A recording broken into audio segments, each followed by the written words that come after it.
Hello, everyone, and welcome back to the Starlit Stories Podcast with me, Stella. And this is a very special episode because it is the first episode I have recorded in person. Yay! So you get to see me chat to John Abell. John is one of my favourite local artists. In this video, we are going to look at his artwork in his home, as well as talk about a few things ranging from his life as an artist after moving through struggles and Welsh mythology, Welsh landscape, activism, all sorts of really brilliant topics that are close to my heart. Yeah, so John is what I'd describe as a visionary folk artist, but you can see what he has to say about his craft in the interview. John's work is focused on elements within the vast Welsh landscape, from his favourite waterfalls to mythology.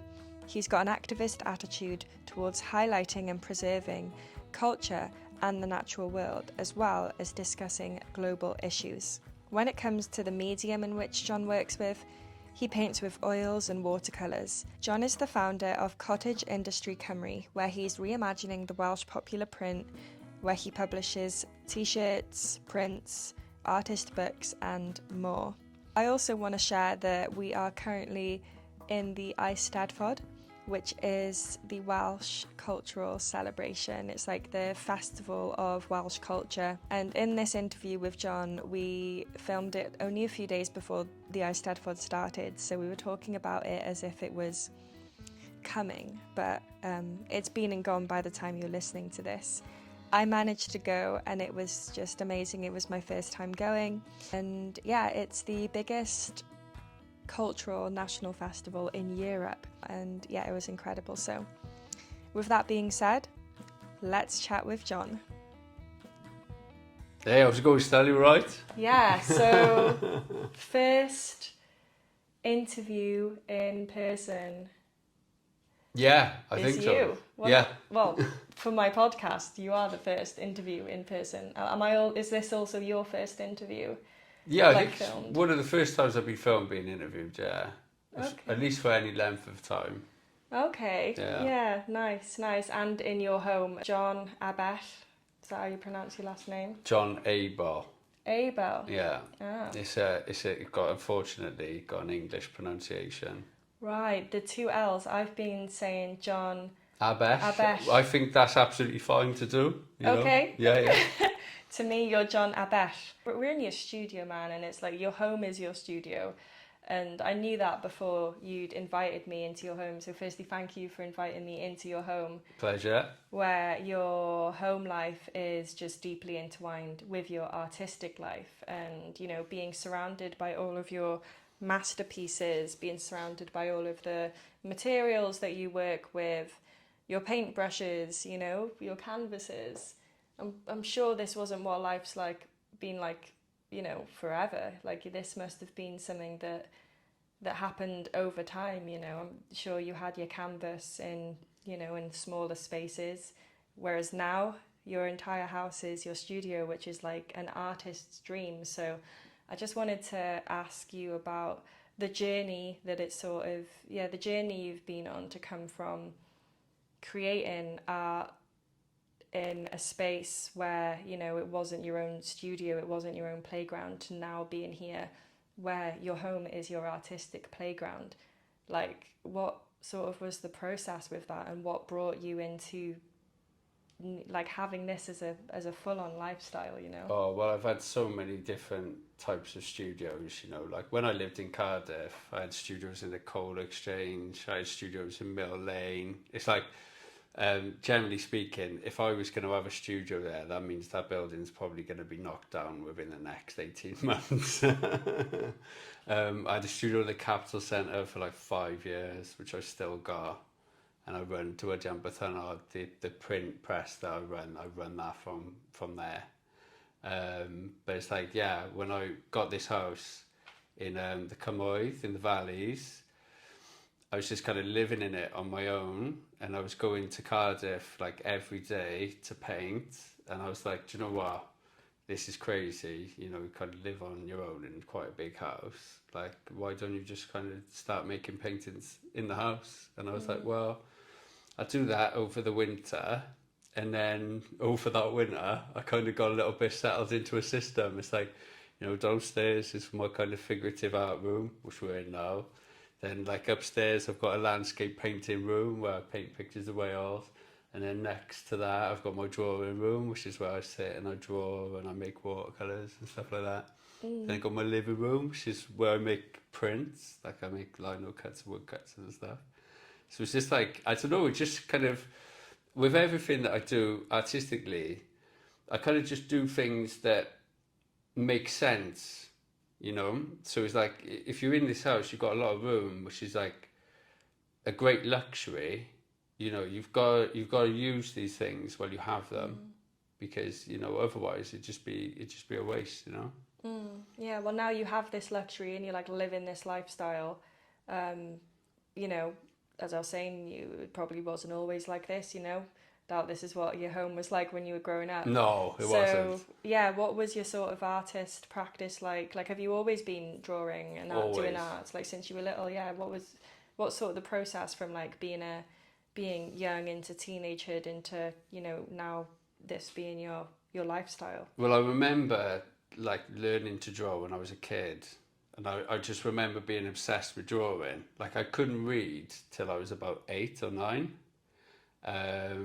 I just kind of drew all the time. Like books for me were things where pictures lived. And I'd go to school and I'd memorise all the other kids reading books out loud to the teachers. And then when it was my turn to read, I'll just say what the other kids read. So then I could just go back to the back of the class and draw pictures, you know. Yeah. So I'd always be drawing, like I was a little illiterate child, just drawing in the back of the class all the time. And it's something that never, well, obviously I learned to read because I changed school, and the first thing the teacher realised was, oh my God, this kid can't read. Yeah. So it was like, you know, you got to learn to read. And then so I went to like reading boot camp. My stepdad was like, oh my God, you can't read. So just every night, just reading. And then I became obsessed with the stories in the books and couldn't stop reading. But it's like, yeah, those things, drawing and stories have like always been like the big things artistically that really interest me. So like with your own sort of personal story then and your own personal journey, what sort of anchor points like in your life have really influenced why you became the artist that you have become now? You know, what experiences did you have, or sort of what things did you move through, or, you know, because I know that you've lived in various different places, and I know you've also been on the seas, you've also got connections with the ocean, so yeah. I don't know, I've kind of always had a bit of a rackety bohemian life. Like there's things that happen in your life that at the time they don't seem that important, they're just life, but like in retrospect they actually are very important. Like when I was a kid, I used to go to Landover Hall Art Centre. Do you know where? I know, yeah.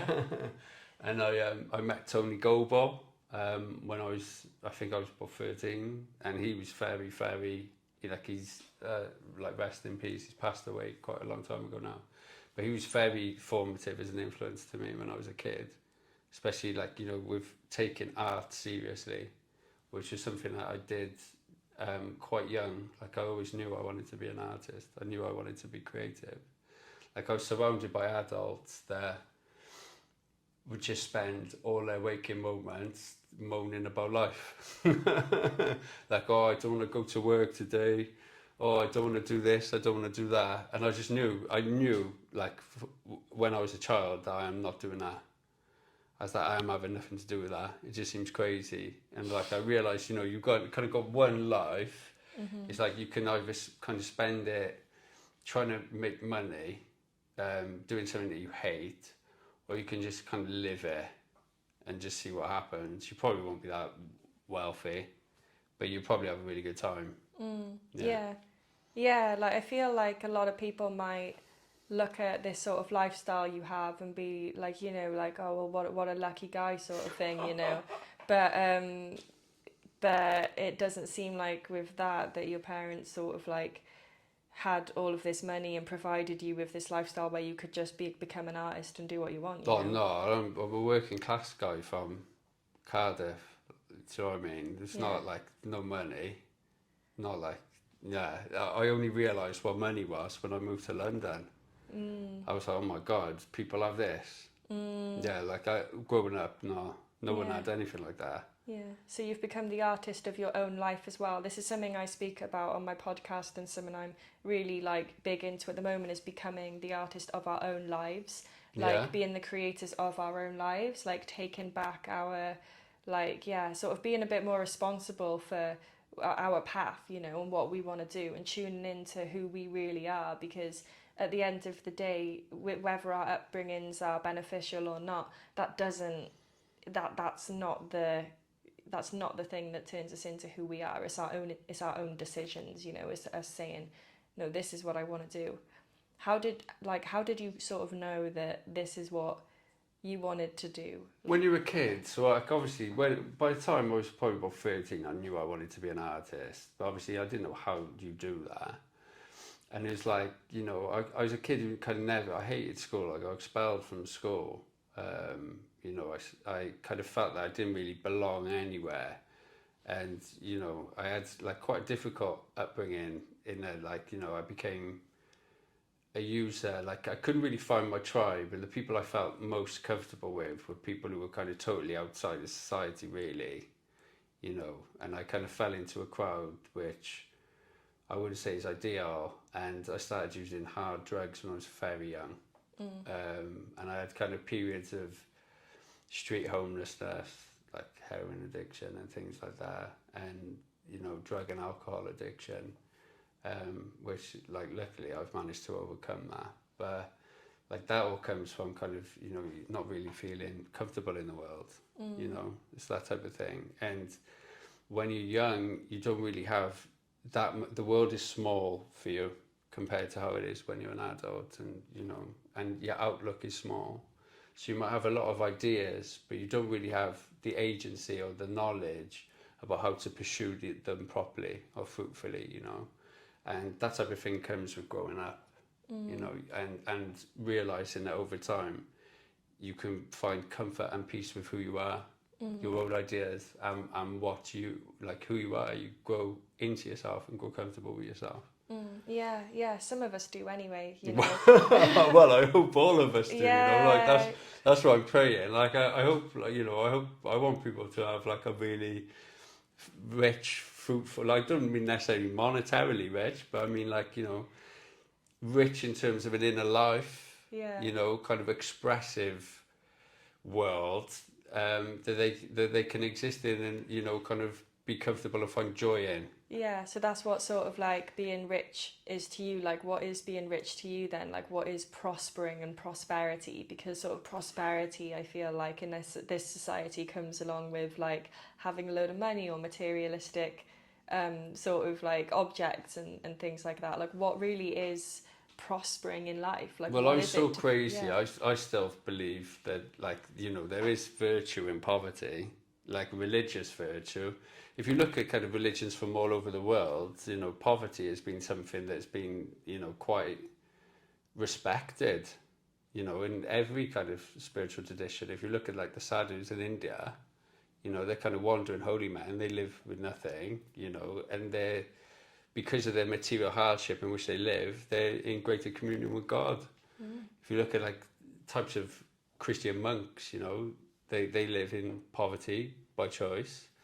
Like I'm not saying that, like, you know, people should live in poverty or that it's desirable, but, you know, it's not something that's necessarily, you know, it doesn't make you bad. Yeah, so it's like the sort of like mindset shift while in those positions. Yeah. Like, and the gratitude I feel that these people have, the gratitude for life, for being life, the gratitude for being alive. You know, in essence, like breath work is like a huge thing for within the Hindu culture, like breath practice, and that Yeah, sort yeah. of comes down to that's something that we can do. Doesn't matter what else you've got, you can breathe, and that can make you feel really good, really calm, really prosperous, you know. Yeah. And yeah, like I'm interested in Hinduism as well. Like there's some really crazy practices in Hinduism, like the Agoris. I don't know if you know about Yeah, well, them, but the Agoris are a bit too intense. yeah, they're really intense. Yeah, they are really, really intense. But you know, it's like, but they don't just have nothing, but they are the ones that like they look towards death, in a way that's just like so foreign to our culture and our society. And I guess That's what fascinating. yeah, it is fascinating. I guess Death's fascinating. it Because is. we do everything within our power as a society to avoid even considering that it exists. The Agoris, they live in graveyards. Like a lot of them, you know, will take the ash from funeral pyres and cover themselves in the ash of the dead. You know, that's pretty out there. But it's like everything in Western society is about trying to pretend that death doesn't exist.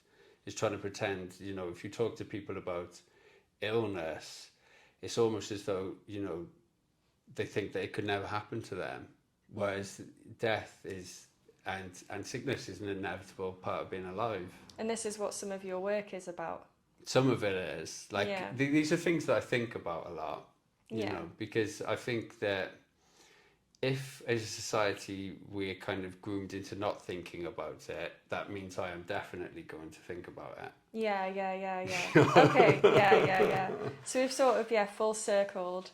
Like, like you weren't born into this sort of like wealthy life with life put on a plate for you so that you could just become an artist. No, I left school and I got expelled from school when I was Yeah. 15, and I was street homeless. And then, you know, I moved in with my grandmother and I got off heroin. And then, you know, I had to think, what am I going to do with my life? Yeah. And I just kind of, you know, I went to art college, I went to Hereford, and then I went to Hereford too. Yeah. We found out that we both went to the same art college. Yeah, that's cool, isn't it? Yeah. And it's like, you know, I just kind of like learned about life there with people I knew. But I also knew that my background wasn't necessarily the same as theirs. You know, especially moving to London was just like I actually was in, like, I knew people whose family, like their dad was like a hedge fund manager, things like that. It blew my mind. I was like, oh my god, my stepdad's a taxi driver. Do you know what I mean? It's very different. Yeah. So you weren't handed this sort of lifestyle on a plate. You've made it to here through hardships and struggles. You've sort of saw the light like your soul saw the light at the end of the tunnel for you to have got to this point. And now you are creating art inspired by the things that you not only love the most, but you're passionate about, the things that make your mind tick, the things that you're curious about and inquisitive about. So let's move into some of those things. So like, what sort of artist would you describe yourself as? I've heard you in other interviews say that you're like a folk artist. Is that something that you still resonate with? And like, what does being a folk artist mean to you now? But also like, how has that folk aspect of your life, like, has that been something that's guided and helped you move from the struggles into being more fulfilled? Yeah, so there's quite a few things to touch upon with that question. Like, I'm probably a couple of different artists wrapped into one. Sometimes, you know, I'll try and deal with like the history of modern painting, or, you know, try and work out something intellectual through painting about paint, which is something that's a very modern idea. Then there's other things that I do where, and I've definitely been doing this a lot more the last few years, where I really try and deal with what it means to be Welsh, or, you know, I try and respond to the history of Wales in some way, or try and add to like the modern visual representation of Wales, and interpret Wales's past and make it present. That to do things like that, I think it requires being quite comfortable and satisfied with what you are and your place in the world. Like, I love Wales, you know, so a lot of my work is about Wales. It can't not be. Like, I spend so much of my time out in Wales, you know, just walking around mountains and forests and stuff, that there's only so much time you can spend doing that until you end up painting it. Like, you know, what's the old saying? If you spend lots of time in a barber's, you're going to get a haircut at some point. You know, and art's the same. It's like, if you're interested in these things, if these kind of, like, I don't grow out of things, like, I kind of expand on things. So the kind of mythologies and stuff that I was interested in when I was a child, you know, I'm still interested in them as an adult. Have you got an example of a mythology that you were interested in then that you are expanding on now? Well, Mabinogi. What is the Mabinogi? Because the people here listening might not know. A Mabinogi is what we call now the Welsh triads, medieval Welsh triads. Yeah, it's a big work, the Mabinogi. Well, a Mabinogi. What else am I interested in? I'm interested in artists like David Jones, you know, who's a really interested artist. He was a Catholic mystic. He was born in Surrey, but he had Welsh parents. And he dysgu Cymraeg, and he lived in the Mythology Dion in the Black Mountains in Capel y Ffyn, and made the most beautiful paintings of those mountains, which I used to live by them, and I go hiking them all the time. And they're like that, like, for me, they're some of the most resonant artworks. He's a beautiful poet as well. He wrote in parentheses. Yeah, they're the type of things I've been really getting into at the minute. You know, so with the Mabinogi, what example have you got? Any examples of like artwork that you've created recently, like as an adult, that are of the Mabinogi? Like, I wasn't introduced to the Mabinogi until my adult life. I didn't get taught. Were you taught about the Mabinogi in school, in primary school, or was that something you just found? I mean, I could barely read in primary school. You know, I think we were reading like Biff and Chip's books. Yeah. It was all like I hope it's different now, but we didn't touch on anything Welsh really. I know my friend went to a Welsh school. I think this might be the difference. You didn't go to a Welsh speaking primary. No, okay, yeah. no. So my friends that went to Welsh speaking primary schools were taught. They didn't read the Mabinogi. It's not easy to read as a child, but they were taught about the stories from it. They were taught about the Welsh mythology. I found the Welsh mythology a lot later. A lot later in life, and yeah, I guess with your artwork, like in the mythology. Do you have like artwork that's directly linked to the mythology? Because we're going to move into like the way that you create art, which is very intuitive. Like, I found since talking to you, and when I first came, I'd be like, what does this specific thing mean? And you're not like, well, I know exactly what this means because it came from here. It seems like this like organic, intuitive flow, you know, but... Yeah, soaking things up like a sponge and just putting them out there. Yeah, but are there any sort of specific Welsh myths that you have brought into your work that are...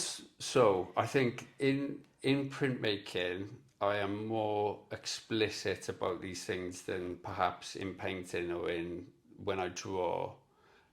Like, if I make a watercolour or something, you know, a motif I've been working with a lot is the kind of the hellmouth, which is like a medieval religious motif, or even like the unicorn in the garden. But when I make prints for Diwydion Bythynod, you know, they're very Welsh things, you know, and I try and think of like, you know, modern words and modern terms for things and juxtapose them with the Welsh. So Gwynap Neath, you know, the king of the underworld, you know, we would call him now a psychopomp. He's someone who leads you into the unknown after death. He's someone who leads a soul to the otherworld. So I think the last thing I made that explicitly dealt with that was the print that I made called Psychopomp Cymraeg, you know, which, because it's such a cool word, psychopomp, you know, and you can make such a dynamic image of Gwyn on his horse, you know, with a cwnanwn, like that. I think that is the last one that I would say is really, really like explicitly about Welsh folklore. That is a good point because, your prints are like, they're more like, they're more images of like, they're expressing one thing or portraying one thing a lot of the time, like one message. A lot of the times there's a message. Yeah, or poem. Yeah. But generally a poem that I've written. Yeah. You know. Poetry is really important when it comes to being Welsh, isn't it? Yeah, it is. Yeah. And the language. So you speak Welsh now, but like, how did you get into speaking Welsh? That's an interesting one. So when I was a child, like the language in my family, in parts of my family, never got broken. Like the relatives I have in the Gwendrith Valley, Gwendrith, and in Sigar, they still speak Welsh and they speak beautiful Welsh. But my grandfather, it's like, this is a typical Welsh story in this. Like when people move from places like Gwendrith, who's, you know, my grandfather's dad, he was a coal miner. He didn't want to be a coal miner. He wanted to get an education. He moved to Cardiff, and then, you know, stopped speaking Welsh. And in the generation he was in, he kind of thought that he was backwards for speaking Welsh. Like, it's crazy to think of now. Like, to me, it actually breaks my heart. And then when he had his first children, of which my mother is one, no Welsh in the house, they had pretty bigoted attitudes towards the language, to be honest, that I hope are dying out, and, you know, I try and call out if ever I see it. And the same's true on the other side of the family, you know, like from North Wales, moved to Cardiff, then, you know, it's kind of done. Like, the urbanisation was a really big... You got the blue books.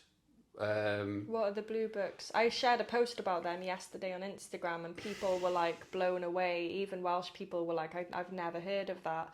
A lot of English people respond with, "Oh my God, I've never heard of that. Then now I feel so guilty." And Everyone I'm like, should know no, about don't. So it was a government report. I think it came out in the 1860s, and, you know, it kind of said that Welsh women are immoral. The Welsh language is a corrupting influence on the people. Advised that people should never be taught in Welsh. And it had a really pernicious effect on policy, and then it coincided with the introduction of the Welsh Not. Yeah, what with the women though, I hadn't heard that. I thought it was just about the language. What did it say about Welsh women? Well, basically, they're backwards and totally immoral, and like basically saying they'll sleep with anyone. Really? I know I don't like saying it, but like that is what it is. I didn't know that. I thought that it was just about eradicating the language. So it was also about, demoralising and dehumanising Welsh women as well. Yeah, very much so. Right, okay. So that would make it so that people who weren't Welsh probably would be turned off from sleeping with them and, like, you know, getting with them. So it was a sort of like, don't go near them. Because I know that with like the Welsh Not, I've spoken about it before online, and people's assumption is that they could have chosen to be bilingual and that they decided to speak English because of the opportunities that came with it. But at the same time, that's, obviously, like if that was me, I'd be like, oh, I want to learn English as well. Not by eradicating the Welsh language. What a lot of people don't understand is that there wasn't a choice. It wasn't like you can become bilingual and here are all of your opportunities and you can join in this new civilization that's coming. It was like... It's like everyone in Wales should be able to speak Welsh. Yeah. Everyone in Wales should enjoy speaking Welsh. Everyone in Wales should have Welsh as the language of the home. You lose so much of your culture. You lose so much of Wales by, you know, living in English in Wales. I think it's good to be able to speak English. It's very normal in most countries in the world to be bilingual. It's not like an unusual thing at all. If you go anywhere in Europe, you know, it's quite common for people to be able to speak, you know, German and French and English. You know, it's like it's only in this kind of crazy modern neoliberal island where people have some weird ideas about English being, you know, a very special language. And in Wales, it isn't a special language. The language to have a relationship with this land and with the landscape is Cymraeg.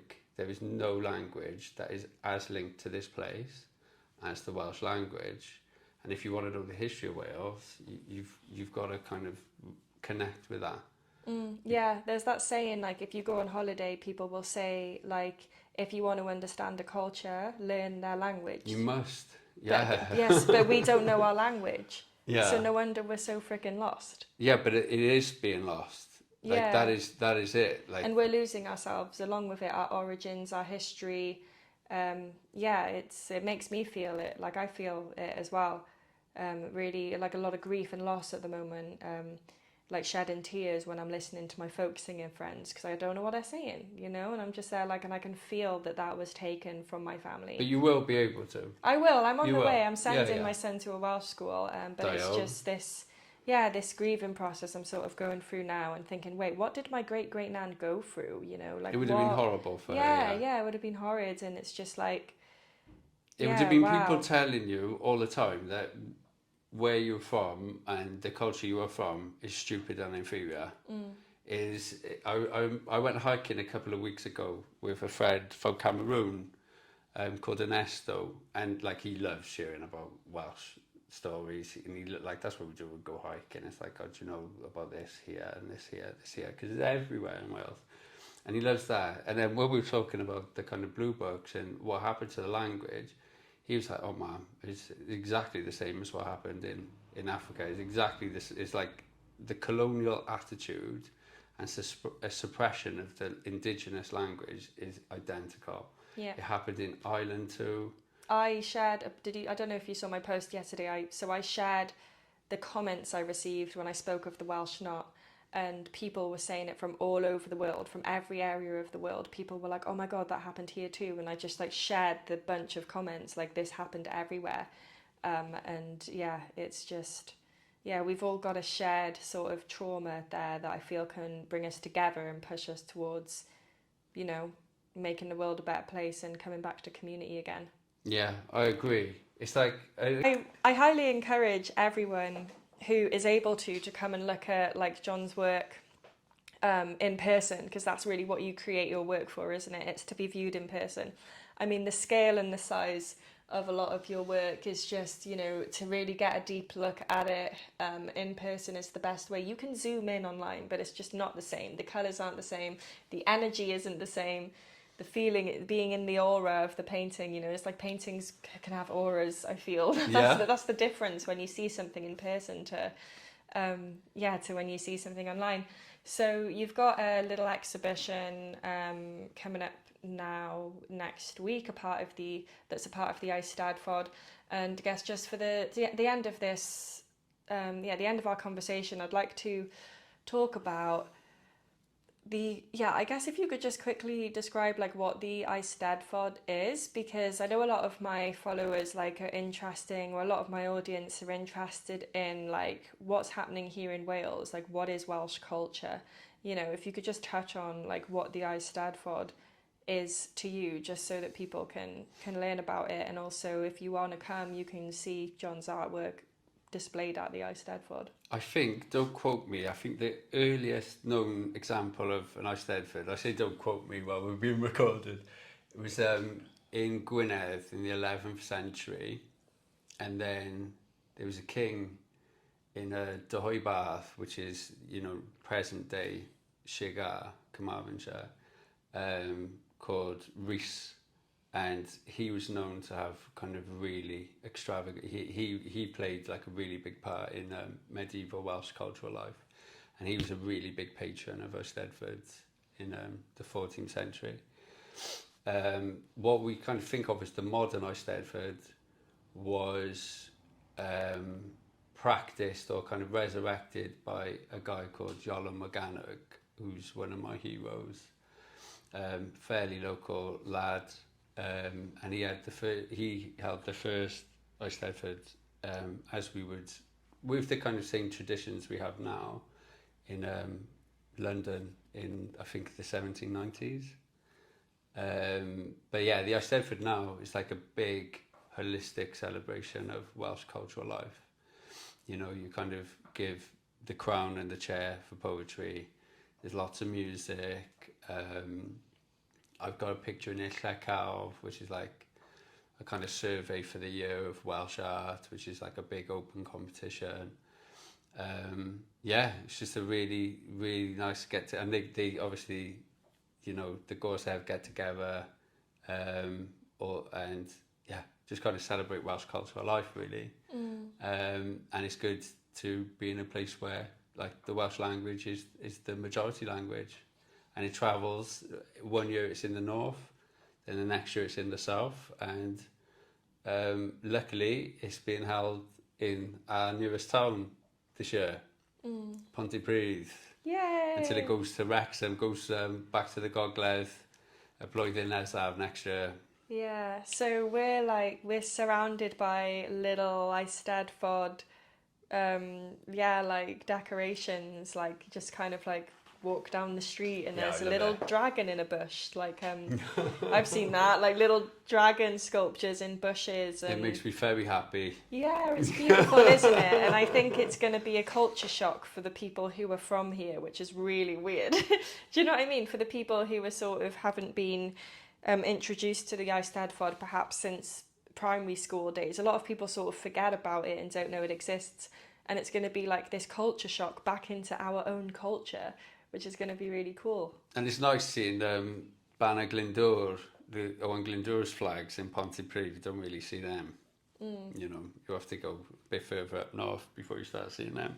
Yeah. So that's what I love it. It's like, you know, it's like for a couple of weeks, it's like Pontypridd's got its nuts back a bit, you know. Yeah. Yeah, for sure.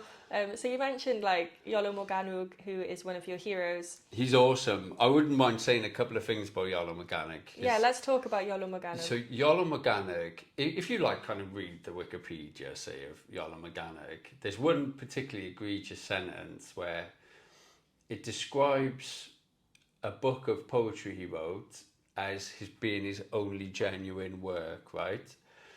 And he's considered, and I think really mostly among Anglophone people, as being like a forger of antiquarian documents. Now, you can look at him like that, but I kind of think of him as a kind of Welsh William Blake-like figure.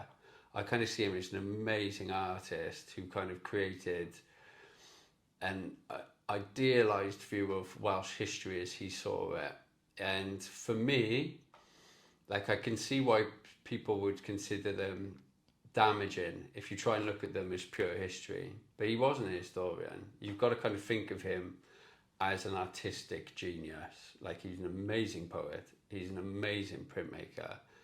And he had just one of the most incredible imaginations of anyone that I really have looked at. And he had a deep, deep, deep love of Welsh culture and traditions, and he wanted to kind of highlight the uniqueness of Wales. And like, it's easy for people to say, oh, he was a forger, he was a sham and stuff like that. But that, I think that is to kind of really misunderstand what he was, which was a mystic. You know, like he was a Welsh William Blake, really. Yeah, he was a Welsh mystic for sure. So when I first heard about Iolo Morganwg and started researching into him, I was presented with he has like falsely written about Welsh history, which has influenced the Welsh people to believe lies about their past. And you know, Welsh history has always been a mystery, and he was like one of the only people to have explored it with such reverence, the mystery, and then created all of his poetry and his artwork from it. Like, he's a hero to me as well, you know, and his work has created such a beautiful modern spiritual practice and belief system for us to reconnect to the land and the natural world. And I think regardless of whether the history was true or not, it's reconnecting us to our culture, it's reconnecting us to the natural world, which is what we dearly need after, you know, definitely. after being like colonized ourselves. So, you know, what he did was brilliant. Have you got anything else to say about him? Because I don't know as much about him as you do, and I know you also know about his friend. He did one or two things that were a little bit naughty. Like, he did rewrite some, well, edit some medieval Welsh poems, but, like, you know, he just thought that they could be a bit better. Yeah. So Iolo Morganwg, he's a really kind of big man for South Wales. Another one is Dr. William Price. Like, he was an incredible figure. I call him the barefoot Victorian hippie. Yeah, I mean, he's more than that, but that's just what I say to get people interested. Like, there was a barefoot Victorian hippie in South Wales, and I'm like... Like, the thing is, though, he would have had, in a lot of ways, he would have had more in common with, like, Lenin than, like, Jim Morrison. You know, he was a guy who kind of armed the Chartists. He was someone who thought that violent revolution is the only way Wales and the working people could be free. Yeah, so like what was Chartism then? Chartism was a Victorian working class movement that was mostly prevalent in the Midlands and the north of England and South and West Wales, the really industrial parts of South and West Wales, and they're like, you know, had quite a brief but quite violent history, particularly of state oppression. Like, the state always comes down on these things. Like, you can't, working people, you can't go having rights, money and better working conditions. So, you know, they were campaigning for universal suffrage for men, unfortunately. They were like, you know, they were, unfortunately, it wouldn't have been for women yet, but maybe it would have happened in time. They were for, like, a minimum wage. There were people who were involved in cooperatives, like, you know, they didn't kind of believe that there should be a business owner and employees. They thought everyone should be a business owner. So even now, like, the Chartists, particularly in, like, the really horrifically conservative time we live in, the Chartists seem really radical, and William Price was really radical among the Chartists. He was someone who believed in essentially having an armed uprising against the government until, you know, the working people got what they wanted. And to that end, he bought cannons, hundreds and hundreds of rifles, and armed the Chartists. Wow, okay, so he was also deeply peaceful in many ways, though, as well. Like, he was also, like, a vegetarian and promoted vegetarianism, and he was like, so he contained multitudes. Like, he was a violent revolutionary. Like, he was a revolutionary, and most revolutions have to be violent. He went into exile in France. So after the siege of the Westgate Hotel in Newport, things were getting hot. You know, a lot of people died. There was a massive gun battle in the middle of Newport. It was like something out of a western. It was hot for a lot of the kind of Chartist organisers. William knew he had to get out of Dodge, so he went to France. While he was in France, he had a moment in, I think it was the Louvre, where he saw a stone. And it was inscribed with, I think it was Greek, but it was Greek, yeah, symbols, yeah. He read it in like, his writing was like, the way he would write and speak was a kind of archaic form of, like, Gwentis Welsh, Gwenhwysog, and I think he tried to read it as though it was that, and it told him he was going to lead, and his son was going to lead Wales to independence. So when he came back, I think he was a bit, not like, he was less of a violent revolutionary and more of a mystic. The thing is, he was never really that peaceful. Like, he was always pretty getting into fights. Was he? Yeah. I guess I just assumed because he And was when he came out, do you know when he cremated Yesi Greased and like basically a mob? That's his baby, right? Yeah. So he. Oh, that's what I was going to go into. When the mob came out to kind of get him, I think they were going to kill him. He came out with a gun and he started firing. Really? Yeah. Like he had a hell of a temper. Right. Okay. Yeah. So he was lovely and he was super cool, but he was tough. He was a hard man. Yeah, I mean, like, what his people were going through, you know, his people were going through shit, and he was probably finding out, like, growing up into becoming a man. Well, he had a crazy upbringing, William. Did he? So his father was a priest. He grew up in abject poverty in Druidry, which is just over there. And his dad was insane. Like certifiably insane. Oh yeah, right, yeah. And he would attack their mother with a knife. And William grew up in actually genuinely crazy environment, like with a certifiably insane father. And then, like, really, it was a testament to William's kind of intelligence, because he was unbelievably intelligent, that he managed to go to London to study medicine. But then, you know, because he was so Welsh, and he byw yn y iaith Cymraeg, he lived in the Welsh language, he had to come back to Wales. And when he came back to Wales, he practiced a form of socialised medicine. You know, like he would treat people for free, as long as they didn't smoke. He hated smoking. And perform surgeries for free for people who were really poor. So, you know, he was someone who had socialist politics when he was young, but he lived them as well. Yeah, he said that, like, the up-and-coming pharmaceutical industry, they were just like poison peddlers trying to make money.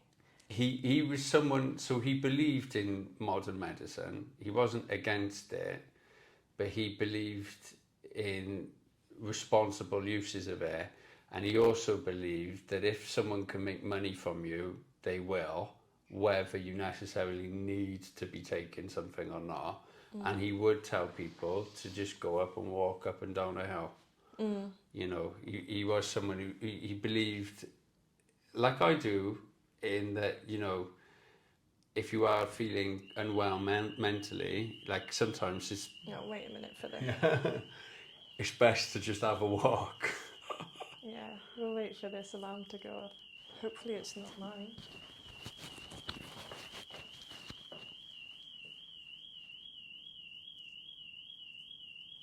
No, it's that van. Which van? There's a van right over there. Oh, it's gone off Yeah. now. Cool. Yeah, so you're saying that he told people if... Oh, fuck's sake.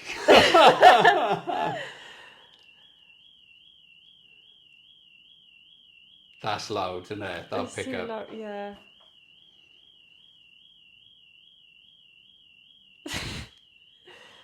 Don't worry, it won't last forever. We okay? Yeah. Yeah. So yeah, he would say, you know, exercise and go outside. You know, if that's what he was a big believer in natural things, which is partly why he had some pretty funny ideas about diet. But you know, I'm a vegan. He was a vegetarian at a time where it really was frowned upon, because William Price was very much interested in Islam, but he was extremely interested in Hinduism. And he knew that, you know, a lot of Hindus are vegetarian, and because he would practice yoga and stuff, especially when he was in France and he was learning about all this stuff, he believed that it would make you closer to the natural world if you don't put death within your own body. Yeah. And like I believe that too. I mean, like I go kind of walk around all the mountains and hills and stuff, and it's like I look at all the little sheep, I look at the cows, and I think, oh my God, they're so cute. I don't want to eat them, they're my friends. Yeah. You Well, know? I'm not vegan nor veggie anymore, but I was vegan for about 6 years, and my family owned a vegan health food shop for like 10 years. So we owned Whitchurch Health Foods. I don't know. Yeah. Yeah, so my family owned that for just over a decade. And it was Hinduism that brought me into becoming vegetarian, actually.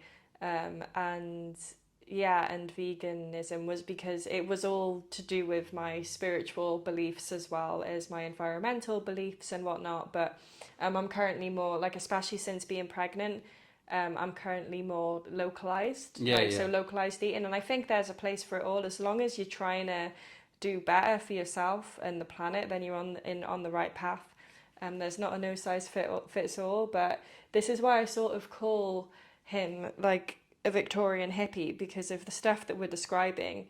He was against war. He wasn't against war. He was against war, but he was like, he was an activist in that sense, like. But perhaps he wasn't there, like, just going like that. William Price believed that wars were something that rich people and kings sent poor men to die in, which is true. Yeah. So in that sense, like, most wars are caused by the worst people imaginable, doing the most stupid things imaginable, and with absolutely zero chance that they're going to die in it. And he was against that. Because you have to be, if you're a sentient, caring human being, you have to be. Yeah, for sure. Otherwise, you're an insane person. Yeah, like, genuinely. Yeah, he was barefoot a lot. Well, a lot of the time he was buck naked. He'd be walking up Eglwysilla in the mountain just in front of my house. He'd be walking there as naked as a buck. Do you reckon he ate mushrooms, magic mushrooms?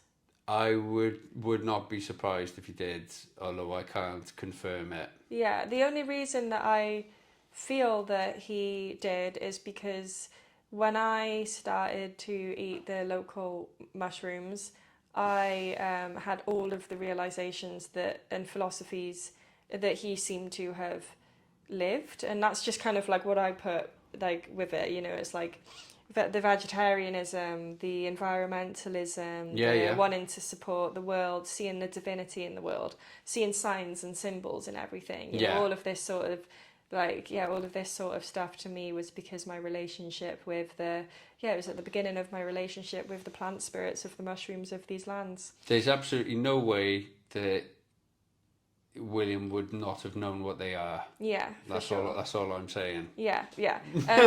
So, what was his what has he got to do with Druidry? Modern Druidry. With Druidry, he thought that. So his dad, being an insane priest, gave him I wouldn't say like necessarily a hatred, but a disdain for the church. And he was very interested in pre-Christian Wales and the beliefs of pre-Christian Wales. And I think he thought that he came to his beliefs quite naturally through living. And I think he thought that, if he had certain beliefs or certain practices that he would do, then it's only natural that people who were here thousands of years ago would be doing these similar things. I think, based on the influence of Iolo Morganwg, he tried to kind of ritualize these things. And when, like, not formalize, but kind of create a academy or school almost in which these things could be practiced with a teacher, almost like an ashram. So on the hill there, you've got his longhouses, and with everything with William, it's a bit of a caper, because he started building a druid academy there, right? But then halfway through building it became established that he didn't own the land. Yeah, and the landowner was not happy when he found out. So he was like, "What the hell is this?" So you've got like half a druid academy, and the way it's built is really interesting, because obviously he was really interested in Hinduism and Buddhism. And the way that their temples kind of go back up a mountain, and you have to almost like walk up to a sacred source. He was designing that in the same way. Wow. So you have to go upwards. It is kind of like based on an angkor, which are the kind of Buddhist temples in Cambodia. Yeah. He was trying to do a similar thing here. Wow. Yeah. That's incredible. I didn't know that bit. I thought he was trying to create a Druid a museum on Welsh history. Well, after things started going a bit tits up with it, he changed tack. You could say that like the idea for St. Fagans and the NHS like originated with him. Yeah. You could say that because Yeah. he was someone who, like most Welsh nationalists even today, are concerned with the fact that our history isn't celebrated properly or given as much kind of prevalence as some of the more like kind of ridiculous British histories, and he wanted to rectify that. You know, he knew even then that unless we do something about this, then we're going to lose it. You know. Yeah, for sure. And you've still got like the modern stone circles, the Gorsedd circles. Yeah. The In rocking Mine stone. In Mine Chwith. In Mine Quirch. Chwith, yeah. The What's rocking that? stone. So Okay. Chwith is in like a wave, as in like vibration. Okay. Yeah. Yeah, so the rocking stone circle is like they call it like the serpent path. There's like this whole so you've got this stone circle and it's got a tail and then it's got a neck and like and a head like a dragon's nose. Do you know when that was the tail and the head built at the same time that the circle was built? So the circle was built first, and then it was Morganwg, it wasn't Iolo, who built the Sarth, the serpent. The head symbolises Awen. It's got the kind of cascading design of the sunbeams. Yeah. That was a later addition, but we're talking 20 years or so. Like I think that the one was built, then the other was built straight after, and one was built as a memorial for one of the Druid's sons.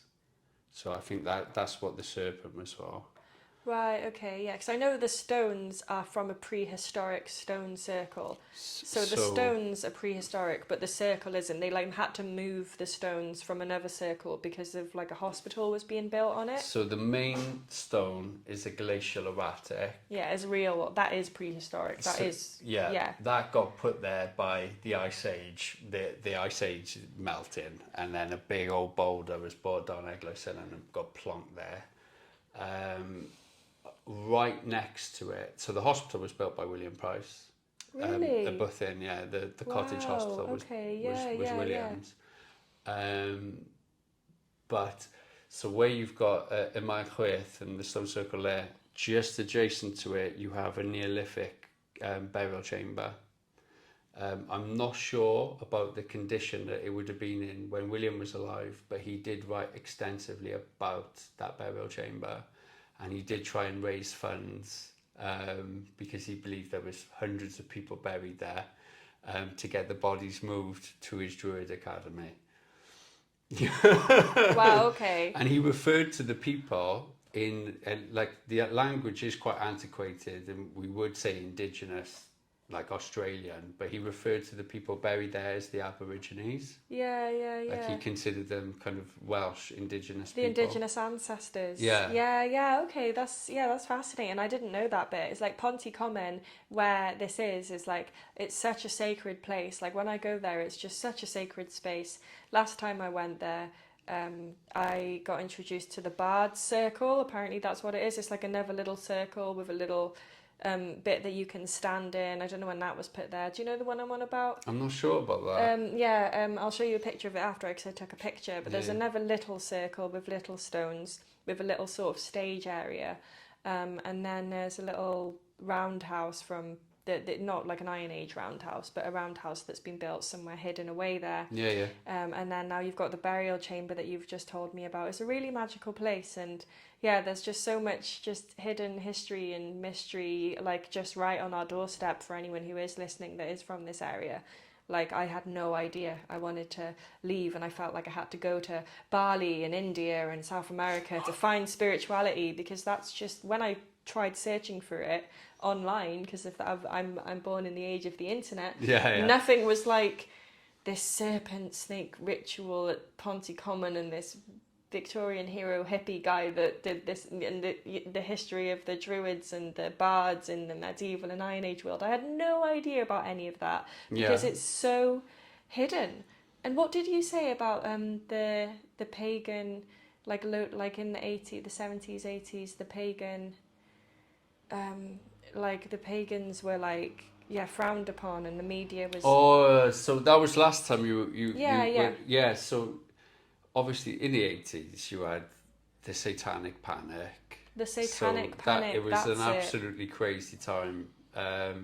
So obviously you had, people being put in prison for a really long time in America, but here you had like all sorts of mad moral panics to do with kind of the video nasties, satanic VCRs, and basically people who they were pagans, but that got roped in with Satanism. So to be pagan and be a Satanist, which in the eyes of the media and kind of Middle England at the time meant to be in like a murder cult or a sex cult. It was like the same thing. It was linked, that's what I'm coming to, is like, I think the reason that they were so hard for me to find a lot of this information out about my own ancestral spiritual history is because of its pagan origins, and then because of the Satanic Panic, and because people were like, okay, I'm just going to keep it to myself, and keep it off the internet. But right now there's a revival because we can all come together and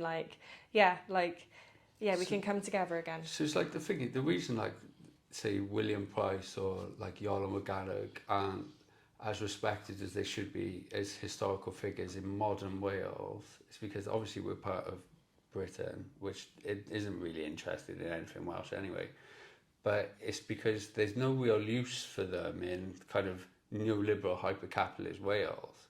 William Price was someone who kind of his beliefs about society, his beliefs about money, his belief about the way people should live are so kind of antithetical to capitalism, and it is kind of similar with paganism in the kind of 70s, 80s, of people trying to believe these things about kind of connecting with the natural world and trying to revere and preserve it. Society as a whole has no use for that. Like, you're not going to get government support to be a pagan, or go out and like tell a tree you love it, because it's kind of that tree should get knocked down and be turned into some timber and sold. It's like it's an antithetical belief to the belief that like the kind of main society that the government world promotes has. Too right. And I think we both have activist souls, and like a lot of your artwork, just to come back to you as an artist, has got that activist essence, that inner revolutionary. And I just really recommend anyone who's listening now to go and have a look at the online exhibits that you've got going on. Like, where can people find your work online, basically? Well, you can find me on Instagram. It's like John Abell or Eisteddfod. If you're listening to this right now, you can see me. You see one of my pieces in Clecel for the Eisteddfod in Pontypridd, and at the same time, there's an exhibition in Iolo in Prifysgol De Cymru, the University of South Wales, where I've got a couple of pieces in a show of kind of contemporary Welsh art to coincide with the Eisteddfod.